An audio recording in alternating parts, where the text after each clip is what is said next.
again. I'm checking in because I just had a conversation that brought something up for me that I thought was worth sharing. So I wanted to bring that to you before I forgot. um, so, without further ado, I'm just going to kind of jump right in. Something that I have noticed is that we have been doing a lot of psychoeducation about parenting as a society, which I think is amazing and wonderful. Obviously, I think that it's a good thing. And one of the things that we have been really driving home is that kids will do what you model for them, not what you tell them to do, right? So, like, if your kids see you eating a certain way, or like doing a certain behavior, or like showing up in a certain way emotionally, or not showing up in a certain way emotionally, then they're very likely to do those things too. This is very true. Like, we know this. It's been like very integrated into the social consciousness, which I think is wonderful. But there's been sort of like a strange backlash I've noticed in that I'm getting a lot of people. I talk to mostly women, but also men, and I've seen it from both, where people are suddenly feeling like this intense pressure to have healed themselves completely, either before they have kids or before their kids are like old enough to start kind of like recognizing these things in their parents and then like displaying these behaviors themselves. And so this pressure is like really unreasonable, and you're asking yourself to be not a person. So I just want to be really clear about that. That is like not possible, okay? So like, until you are a robot, you are going to have some habits and some behaviors and some ways of showing up that like are not ideal, that maybe you even know are not ideal, that come from like your childhood, or like this wound or that wound or whatever, and you know that it's not great, but like you do it anyway. Sometimes you know that you're doing it, sometimes you don't know that you're doing it. That's all of us, okay? And if you have kids, those kids are gonna watch you do the thing, and then like at least like 80% of the time they're gonna start displaying some of those behaviors on their own, because they saw you do it. Like, that's how it works. They get this stuff by like osmosis, if nothing else. And then when you see it, there are a variety of options for the way that you might experience that. So, sometimes we're just like extra irritated because it's like, I don't like that in myself. I certainly don't like that in you. Sometimes we get really angry. But a lot of the time, what I've been hearing from people is that they feel like a failure. And like, yeah, okay, I agree. Like, in a perfect world, we would have been able to like heal, absolve ourselves, of all of the trauma, like wounds, and like show up in this like perfect way for the kids. But because it's not realistic, we have to kind of like look at the options that are actually in front of us. And my answer to this is that the best possible thing that we can do is continue to work on our own healing and be very open about that with our children and support them in healing simultaneously. And if you think about it, like, me healing, in my like late 30s, and supporting my child in healing the same wound, but at like 5 or 7 years old, is like a really incredible benefit that I'm giving to my child. So, okay, then you might ask, like, well, what does that even look like, and how do I do it? And so one of the things that I have noticed about my children, and I will not say where this is coming from, although you may be able to guess, is that when my kids get upset, or they feel hurt, or they feel like maybe they're getting in trouble, a lot of the time what they'll say is like, nobody loves me, and everybody hates me, and they do this very like sort of melodramatic, like, I'm not loved, I'm not lovable, I'm terrible thing. And it really, is frustrating, and it's annoying, and it's all the things, and it's ridiculous and melodramatic, and it's hard. But I also recognize that they're getting it from somewhere, right? They can like read that from their parents. And so they're displaying in this sort of like very obvious, clear way something that they see their parents do when they're feeling reactive. And so what do we do? Well, in a perfect world, I'm not saying I do this every time, I'm saying I am aiming, in a perfect world, we are able to identify, like, I know that you are feeling like rejected or in trouble or not good enough right now. I understand that. And I understand that these things that you're saying are coming from that space. I because you're wanting to get reassurance, and that makes a lot of sense to me.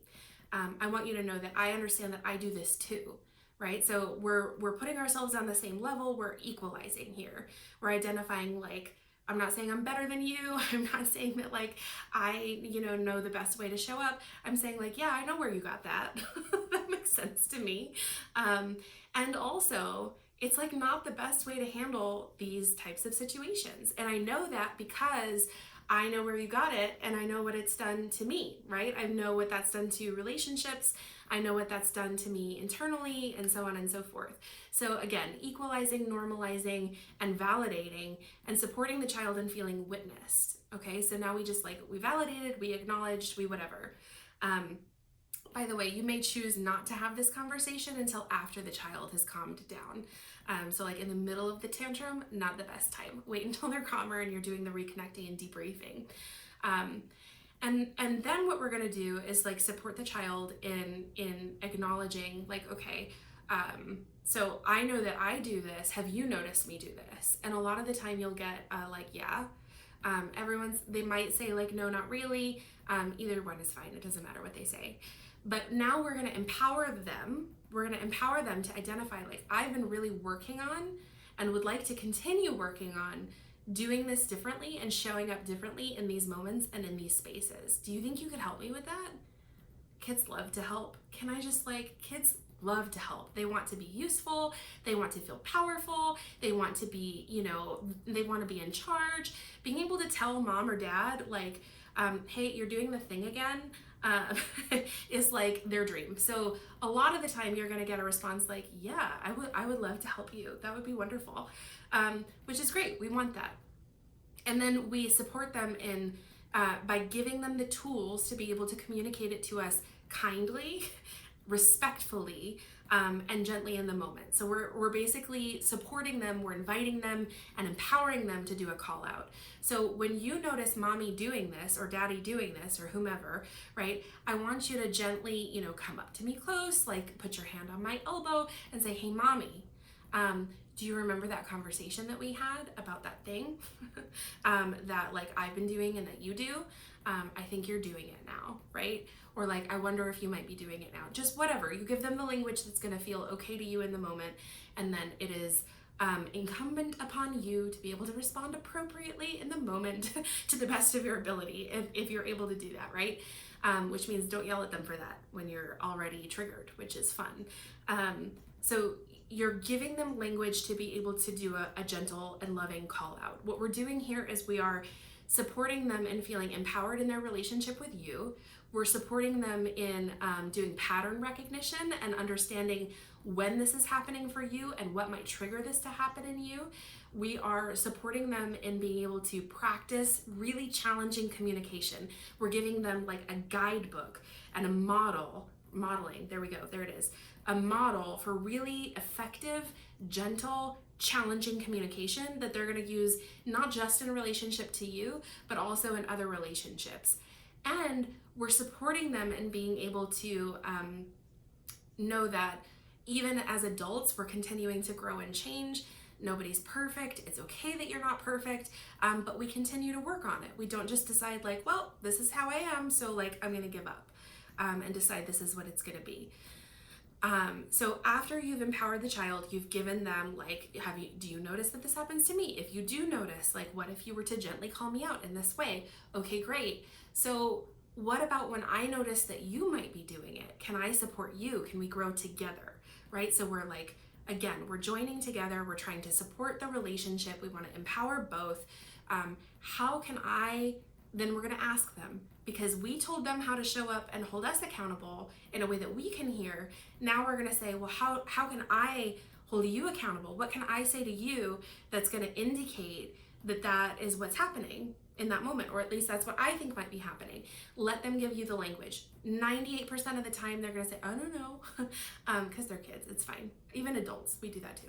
And you're going to say, okay, well, until you give me an alternative, I'm going to do this thing. And then you walk them through it. I'm going to like go up to you, basically the same thing you asked them to do for you. I'm going to go up to you. I'm going to touch your arm. I'm going to say, hey, I'm noticing XYZ.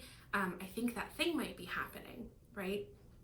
And if you decide that doesn't work for you and you want me to do it differently, You just let me know, we'll renegotiate it, and so on. By saying we'll renegotiate it, what you're doing is identifying that this is a work in progress. It doesn't have to be perfect the first time. You're allowing for iterations of change, and you're allowing for this to be an ongoing conversation, because it's going to be. This is hardship. Does that sound good to you? And then they're like, yeah, I guess that would be okay, thanks. And then if you want to, like, an additional thing is, when you feel that way, here is a different way for you to communicate in the moment, Logan. So here's a more effective way to communicate. If you're feeling rejected, what if you came to me and said some version of like, I really need extra reassurance right now. I'm feeling like icky in my chest, like I feel not wanted, I'm having a hard time, whatever. Give them language for that and negotiate it together. So you may be hearing that like the negotiating together is a really key point of what I'm trying to talk about here. So to summarize, right, to distill this down, what we are trying to do is, what I'm trying to do is, first of all, you do not have to be perfect. We do not expect you to be perfect. You can be an excellent parent without being perfect. None of us are perfect. You are absolutely going to have behaviors, patterns, and responses that are suboptimal, or that like are callbacks to your childhood that feel not amazing to you. That's going to happen. Additionally, your kids are going to witness that, and they are going to show that right back to you, right? They're going to take on some of those roles, they're going to take on some of those behaviors, and they're going to be manifesting that way as well. And so that's not the end of the world.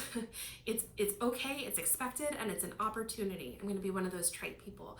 It's an opportunity to like grow and develop, but it is, okay? That's why it's cliche.